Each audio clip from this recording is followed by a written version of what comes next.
जय श्री माता जी। आज मैं आपको पिंगला नाड़ी के बारे में बताने जा रही हूँ। नाड़ियाँ हमारे शरीर में मुख्य तो तीन हैं, ईड़ा, पिंगला और सुषुम्ना। लेकिन नाड़ियाँ तो बहुत हैं, लेकिन ये तीन मुख्य नाड़ियाँ हैं। तो आज उनमें से मैं दूसरी नाड़ी पिंगला के बारे में बताने जा रही हूँ। ईड़ा के बारे में मैंने पहले बता दिया था और ये आपको पिंगला के बारे में बताने जा रही हूँ। ये हमारे शरीर की तीन नाड़ियाँ हैं। ये ईड़ा है नीली रंग की, ये पिंगला है मतलब पीले रंग की, और ये जो बीच की सुषुम्ना नाड़ी है। तो जो ईड़ा नाड़ी है ये जो हमारी है भूतकाल की नाड़ी है, और ये जो नाड़ी है हमारी भविष्यकाल की नाड़ी है, और बीच में बैलेंस की नाड़ी है, उसमें हम ठीक रहते हैं। तो इस कारण जिस यह नाड़ी प्रेम से ही शुरू होती है और प्रेम से ही खत्म होती है, और जिसका अंत प्रेम में नहीं होता वह एकत्र होकर समाप्त हो जाती है। नाड़ी, इस नाड़ी से सूर्य नाड़ी को, इस नाड़ी को भी हम कहते हैं सूर्य नाड़ी, जो हमारी पिंगला नाड़ी है, क्योंकि वो नाड़ी गर्म होती है और इस कारण इसे सूर्य नाड़ी कहते हैं।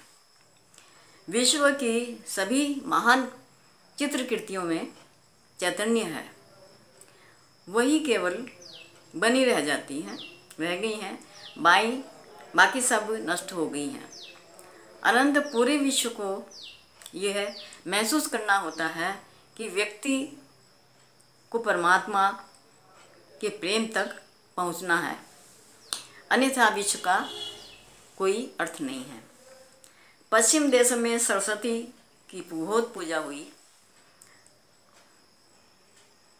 उससे भी अधिक जो है भारत में हुई, क्योंकि वे सीखने के लिए गए और बहुत सी चीज़ें खोजने का प्रयास किया, परंतु न केवल इस बात को भूल गए कि वे देवी हैं। हर चीज़ देवी से शुरू होती है, देवी से ही आती है। बात वह भूल गए और सब इसी कारण सारी समस्याएं खड़ी हो गई। आपकी शिक्षा में यदि आत्मा न हो, शिक्षा में यदि देवी का कोई स्रोत ना हो, तो शिक्षा पूर्णतः व्यर्थ है। आत्मा को जानने का प्रयत्न करें। आत्मज्ञान प्राप्त किए बिना आपको भी समस्याएं आएंगी, जो भी देशों में हैं,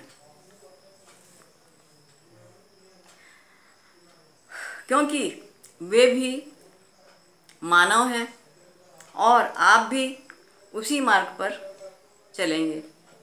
अचानक आप दौड़ पड़ेंगे तो समस्याएं होंगी, जैसे पश्चिमी लोगों को होती हैं।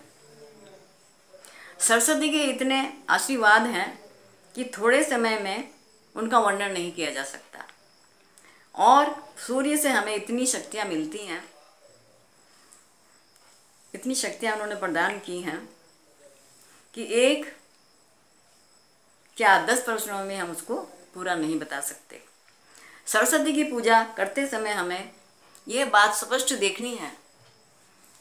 उदाहरण के रूप में पश्चिमी लोग सूर्य को बहुत पसंद करते हैं। मुख्य चीज़ जो व्यक्ति में सूर्य के माध्यम से प्राप्त करनी होती है, वह है प्रकाश, विवेक, धर्म पर अंत प्रकाश। प्रकाश का अर्थ है अंतर प्रकाश। यह इतना सुखकर, इतना मधुर, इतना सुंदर है, इतना आकर्षक है और विपुल है कि जब तक आप इस प्रकाश को अपने अंदर महसूस नहीं कर लेते, वह प्रकाश जो पावन प्रेम है, पावन संबंध, पावन सूझबूझ है, उसकी आपको चैन नहीं आ सकता। इस प्रकार यदि आप लोग इस प्रकाश को अपने अंदर विकसित कर लें तो सभी कुछ स्वच्छ हो जाएगा। प्रकृति के पावनतम रूप को ही हमारे चक्र बनाए गए हैं।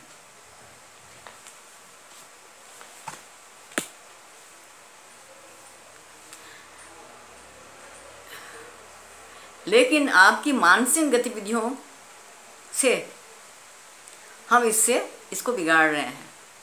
हमारे विचार हम इतना अहंकारी, अहमवादी, अस्वच्छ बना देते हैं अपने विचारों को। हम विषपान करते हैं और कहते हैं इसमें क्या बुराई है, ये सरस्वती के बिल्कुल विरुद्ध है। यदि सरस्वती हमारे अंदर है तो वह हमें सुबुद्धि और विवेक देती है। इनकी पूजा करते हैं। हमारे अंदर स्पष्ट दृष्टिकोण होना चाहिए। सरस्वती के हाथ में एक वीणा है। वीणा आदिवाद यंत्र है जिसका संगीत है वो बजाती हैं। यह संगीत हृदय में प्रवेश कर जाता है और आपको पूजा भी यही हाँ प्रवेश कर जाता है। आपको पता ही नहीं चलता किस प्रकार वो संगीत हृदय में प्रवेश कर जाता है और किस प्रकार कार्य करता है। इसी प्रकार से सहयोग को भी संगीत की तरह व्याप्त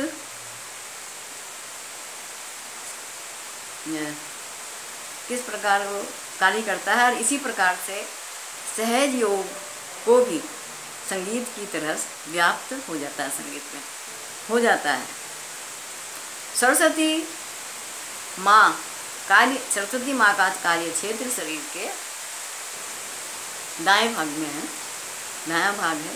स्वादिष्टांग पर कार्य करके जब यह बाईं ओर जाती है और कला और विवेक बढ़ता है, जब बाईं ओर जाती है तो व्यक्ति को सरस्वती तत्व, महासरस्वती तत्व की ओर जाना चाहिए। सरस्वती तत्व से महासरस्वती की ओर, क्योंकि सरस्वती तत्व यदि बीज है तो महासरस्वती तत्व पेड़ है। बिना इसके हम महालक्ष्मी से नहीं जुड़ सकते।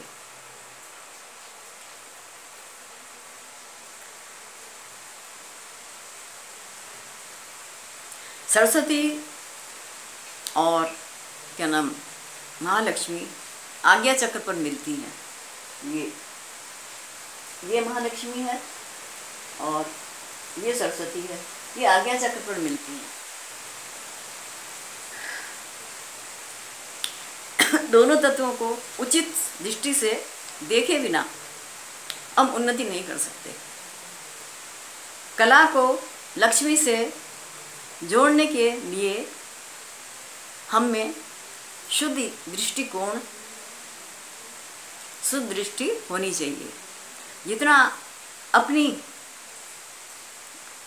शक्तियों का उपयोग करेंगे तो महासरस्वती तत्व जागृत हो जाएगा और देश में भी उन्नति होगी, लेकिन आत्म साक्षात्कार के बाद।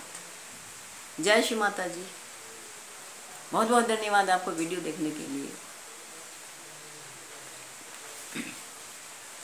आपको मैं यही बता रही हूँ कि आप कृपया करके सहयोग में आत्म साक्षात्कार करें। आजकल तो बहुत ऑनलाइन सब हो रहा है।